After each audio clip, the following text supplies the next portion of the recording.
What is up, Pisces? How are you guys doing? It is time for your weekly check-in. My apologies. I know I'm a little bit late again this week. I hate that. I normally like to have all this shit done before Monday.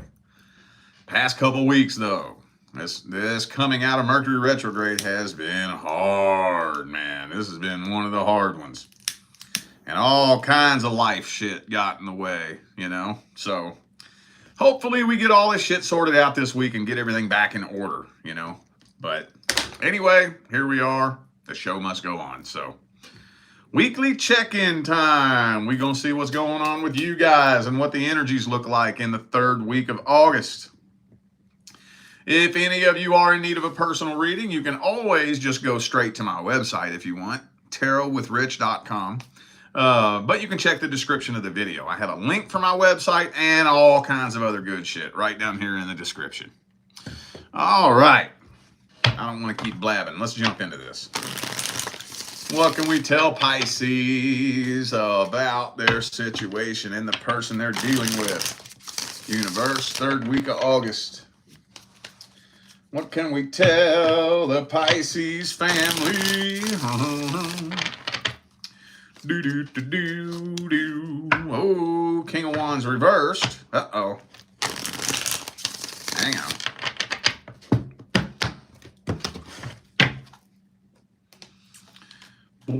Oh, Tower reversed. Uh-oh. Is that a reconciliation attempt? Is it? Is that what that is? I do see a real strong karmic tie here. A real strong karmic tie. And I'm not going to lie, this looks to me like a reconciliation attempt. And you ain't playing that shit. And it may, for some of you, it may come as kind of a shock to you.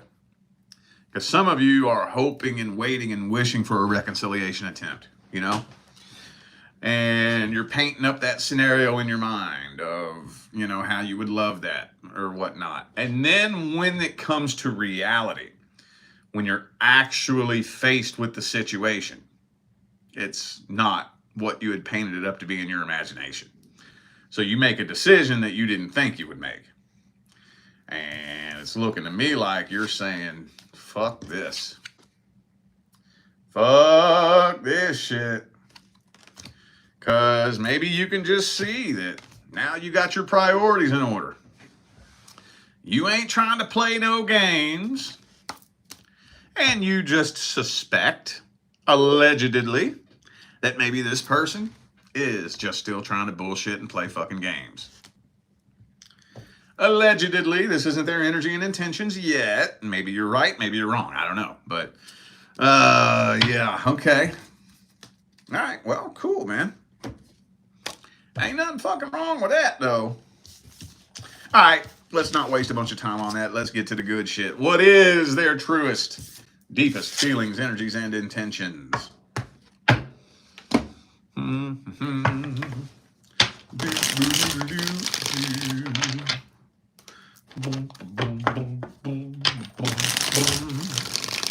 How do they see you? How do they feel about you? What are their thoughts, feelings, and opinions, hopes, dreams, and expectations? Oh, Ace of Cups reversed. Queen of Wands. I see Five of Swords. Okay. Well, this, ha, ha, ha. Yeah, okay. So, yeah. They are pretty much keeping their options open. Playing around, playing games, but see, here's the thing. This is where it gets twisted up and confusing. Okay, I'm going to use an analogy. How many people have you met who say, I really want to be a fucking millionaire? I think everybody said that at least once in their life, even if it's just to themselves. But when it comes to putting forth the work to actually make that happen, how many people do that? Very few. But the people who do, only a select few know what steps need to be taken in order to make it happen. Most people want to cut corners. You know, they want to do shit the easy way. They want to do shit the wrong way, basically. They want to cheat, lie, steal, and play games all the way up to the top. You know, so similarly, this person wants to eventually find a life partner, but they think that they're going to just play around and play games and shop around and play the field and just fuck around and shop around until they find that person. And it ain't going to work that way. And usually when a person like that is on that little game, at some point, they're going to find themselves at a place where, for whatever reason, they're worried that their options have dried up. And most of the time, when somebody finds themselves in that place and they don't want to be alone, you tell me what you think your average person would do. They find themselves at a place for whatever reason. I don't know why they feel like their options have dried up. Maybe everybody around them is taken. They live in a small town or whatever. I don't know. But they feel like they have no options, but they don't want to be alone. What do most people do? They look in the rearview mirror, don't they? They start thinking back to the past. They start thinking, well, God damn it, I want to be with somebody, anybody. I don't really care who. I just need a faceless, nameless somebody to come distract me from myself because I can't stand being alone. So if I can't bring somebody new into my life, but I have to bring a faceless, nameless somebody into my life, well, it looks like my best bet is to get somebody who's already given me a chance before to give me another one. And that's when they look back in the past, right? Especially if you're dealing with a man. Men are way worse about that than women. I've seen women do it too, but not nearly to the degree that men do. I don't know what lady needs to hear this out there, but 90% of the time when an ex-boyfriend comes back, that's the reason. 90% of the time. Are there exceptions? Yes. On the occasion, you will have a well-intended, level-headed man of decency and integrity who realizes, damn, man, I fucked up. You know, maybe he just wakes up one morning and thinks he has to fart, so he pushes real hard, pops his head out of his ass, and has a come-to-Jesus moment and says, oh, shit, dude, I gotta change my fucking ways, man. And he really, really genuinely sets out to change his ways. It happens every once in a blue, green, purple fucking moon. But most of the time, when an ex-boyfriend comes back, it's because he can't meet nobody new. It's because he ain't been laid in 6 months. And he's just trying to clap some fucking cheeks. I ain't gonna lie to you. For real.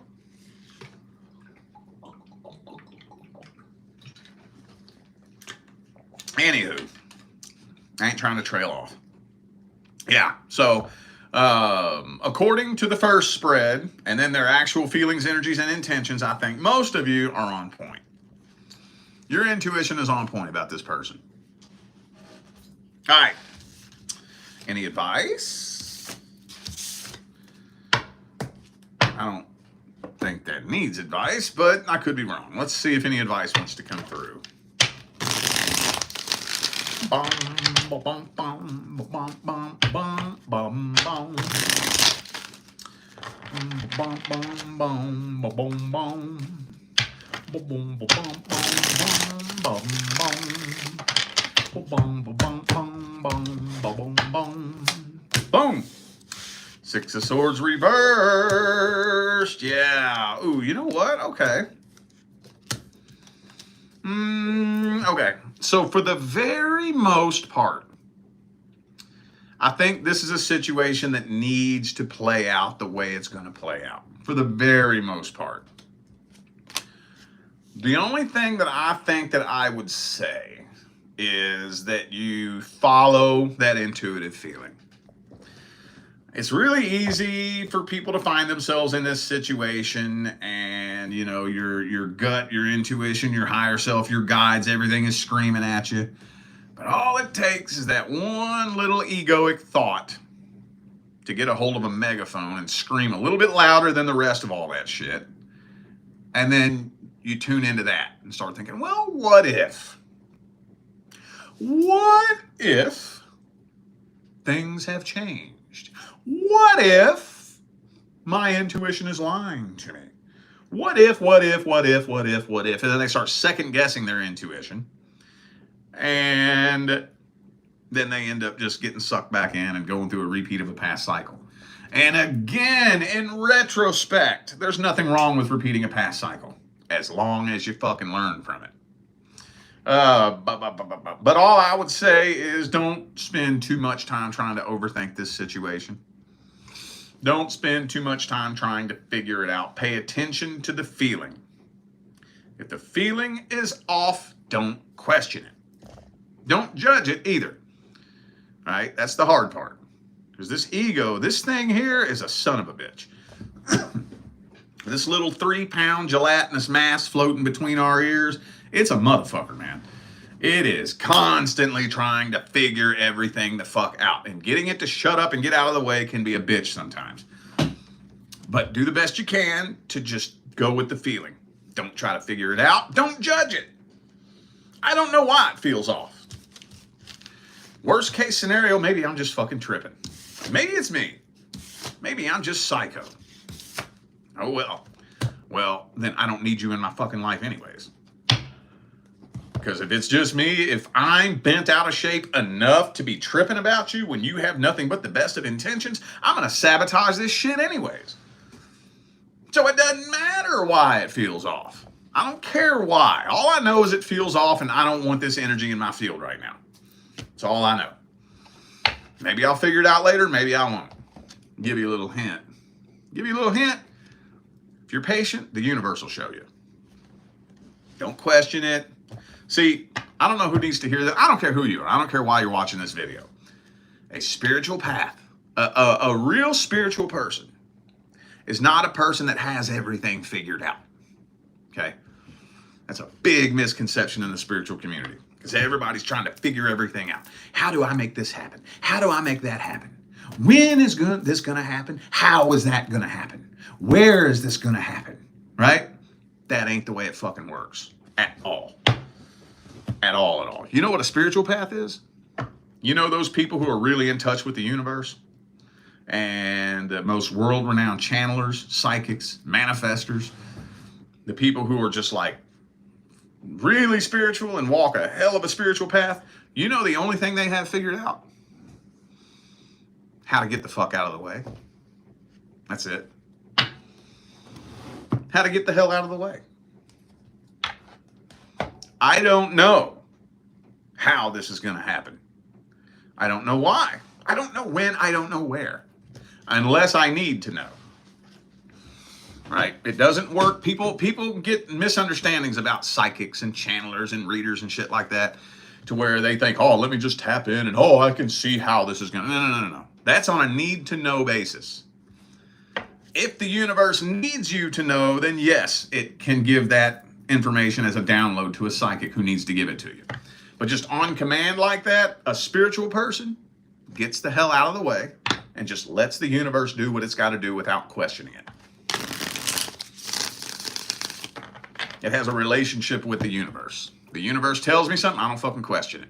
It may not make any fucking sense. Everybody may think I'm fucking nuts. Okay, cool, whatever. And something bad may happen.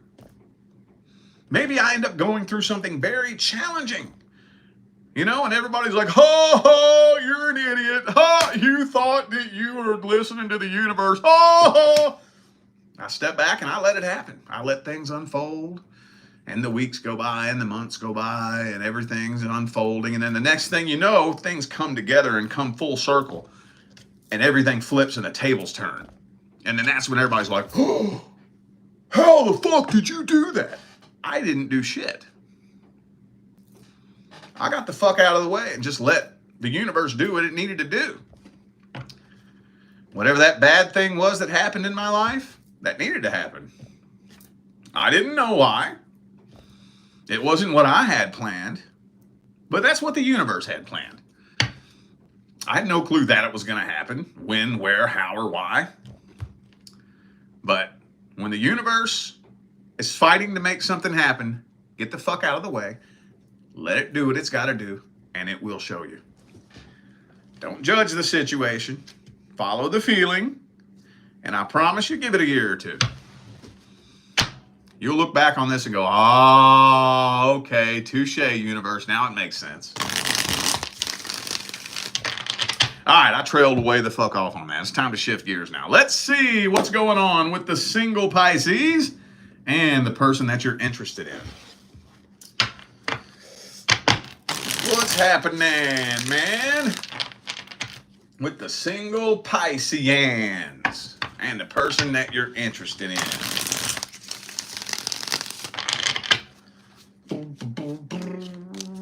Oh, shit. Well, Empress reversed. Doesn't really look like y'all are finding solid ground together. Doesn't look like what I would consider to be the most stable connection in the world. Some of you dealing with a Taurus, possibly. Oh, shit. Seven of Swords. Well, remember, the first spread is just a general overview, mainly from your perspective. Not all, but mainly.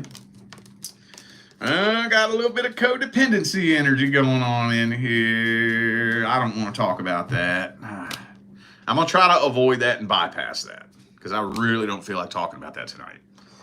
But if my guides want me to talk about that, just bring it out one more time in the next spread.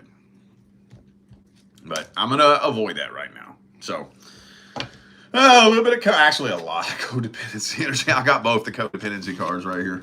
I got both of them in the same spread. I ain't gonna lie, but I don't want to talk about it, so I'm gonna try to sidestep it. But if it comes out one more time, I'm gonna have to talk about it. So, okay, well, yeah, so you may be suspecting that this person may just be giving you the runaround, playing games with you, breadcrumbing you, stringing you along, leading you on, and I feel like you're kind of starting to feel like you're coming to your senses and seeing the red flags about this person.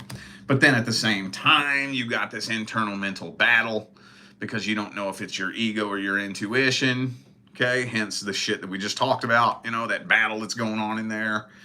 So you're trying to remain peaceful. You're trying to remain calm. You're trying to just let this be what it is and be patient. But the tension is building here. Big time. All right, well, let's see this person's truest, deepest feelings, energies, and intentions.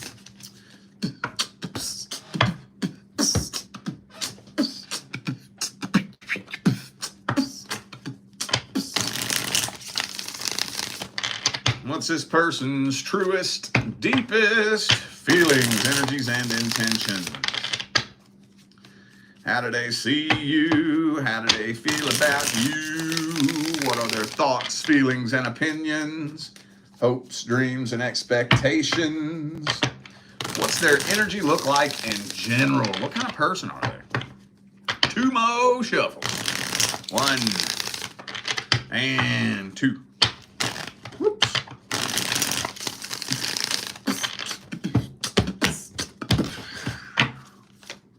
Ooh, Death card. Could be a Scorpio for some of you. Lover's card reversed. Yeah. 7 of Swords reversed. Okay. All right. So, and the Karmic Wheel reversed. Okay.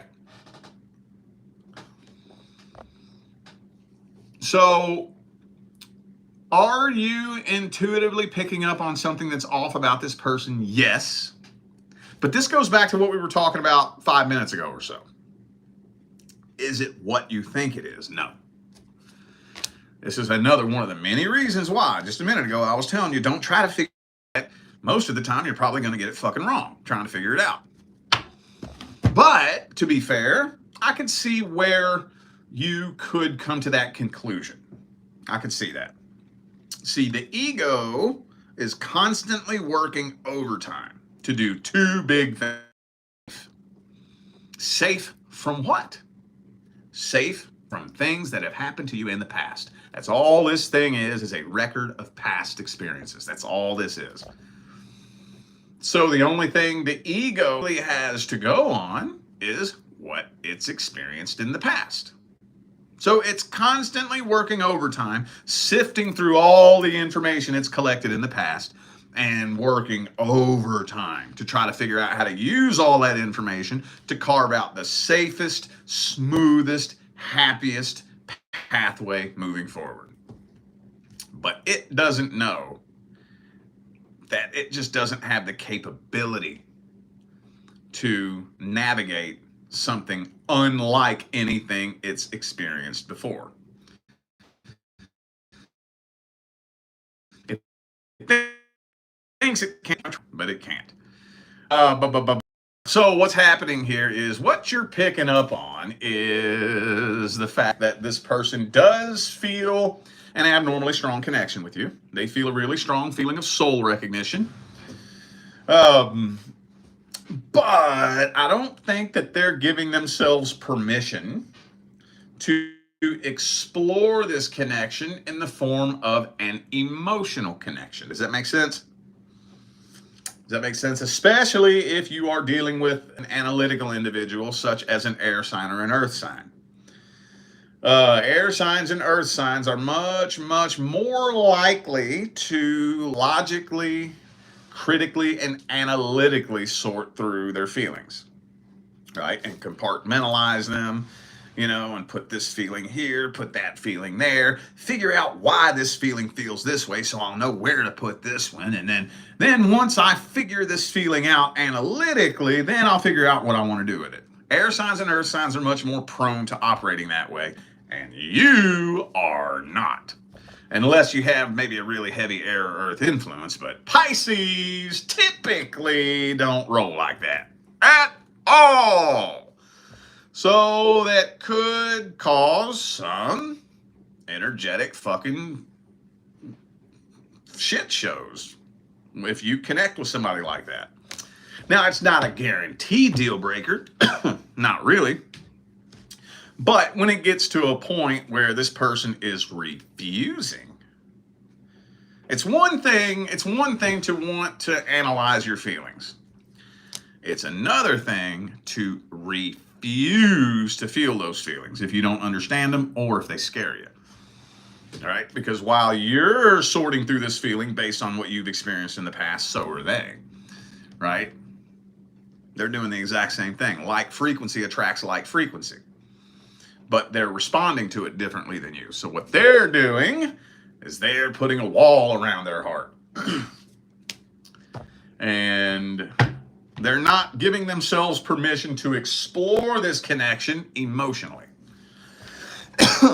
Just because there's a strong energetic connection, that doesn't intrinsically guarantee that it's going to be a strong emotional connection.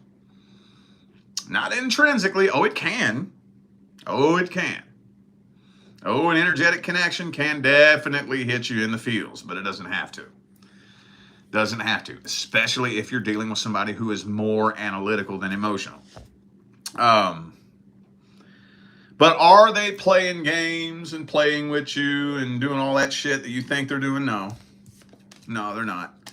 They're just trying to keep themselves detached from this because they don't know why it feels the way it feels. So they're trying to rise above it and keep their head above water so they can get some air and think clearly because they're scared to death of getting sucked back in and repeating a past cycle and getting hurt like they did in the past. Boom. Very simple. Okay, so they overthought this connection to the point where you could almost go as far as to say they don't really, I don't even know how to word this. You could almost go as far as to say they don't quite feel the connection as strong as you, but they do. They feel an abnormally strong connection, but they have analyzed it and compartmentalized it so much, and they've broken it apart so much that they've kind of detached themselves from it. Does that make sense? All right. Let's just get the advice here, man. Fucking Christ. Actually, hang on. That's right. I ain't got my fucking sage in here. Dadgummit, dadgummit. All right, whatever. let's just go straight to the advice here. Advices for Pisces.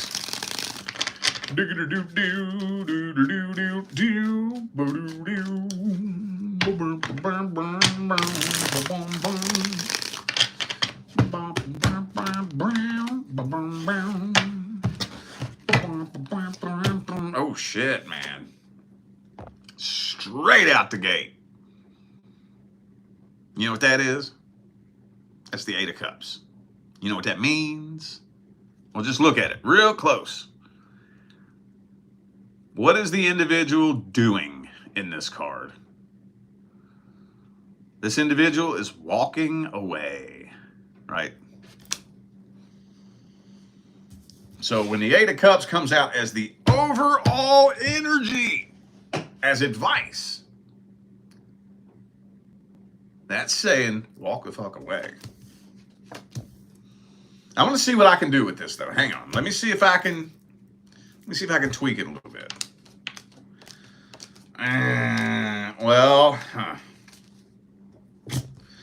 Oh, that's going to be hard.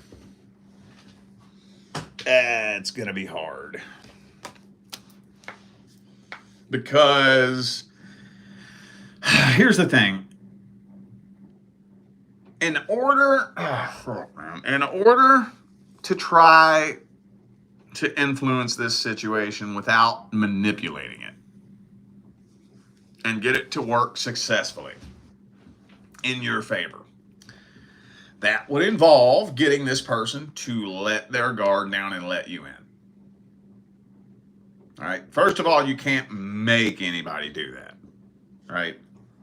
And that's one of those things, it's like a Chinese finger trap, where the harder you try to make somebody let their guard down, the higher their guard is going to go up. You know,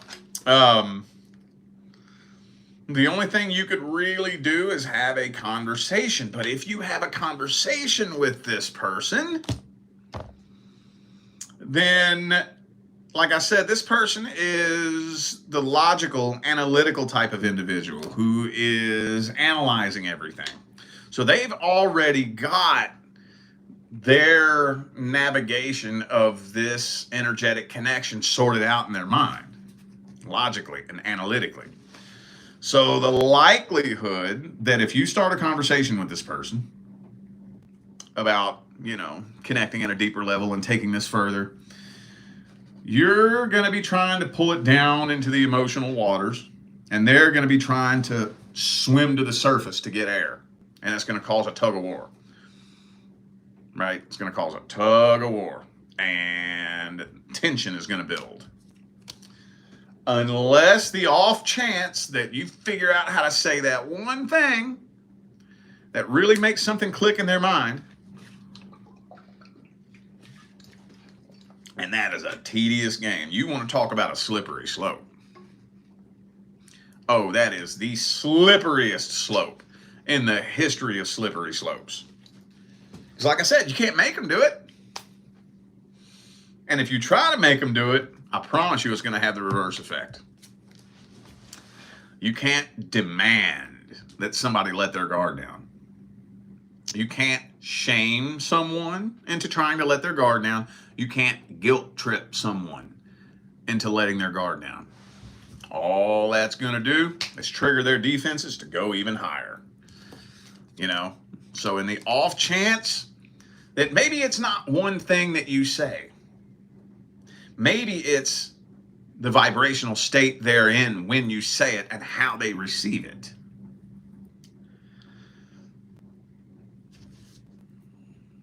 Are you willing to take that chance and see if the universe wants to let things line up? All I'm going to say is be careful with that, okay? All right, y'all. I feel like those were the messages that my Pisces family needed to hear. So I'm going to go ahead and end this video here. Thanks again for tuning in and playing along. Don't forget, information for personal readings is all down here in the description. Speaking of which, I got to get on my personals right fucking now. So I'm out of here now, y'all. I will see you sometime between now and the rest of all eternity. Stay blessed.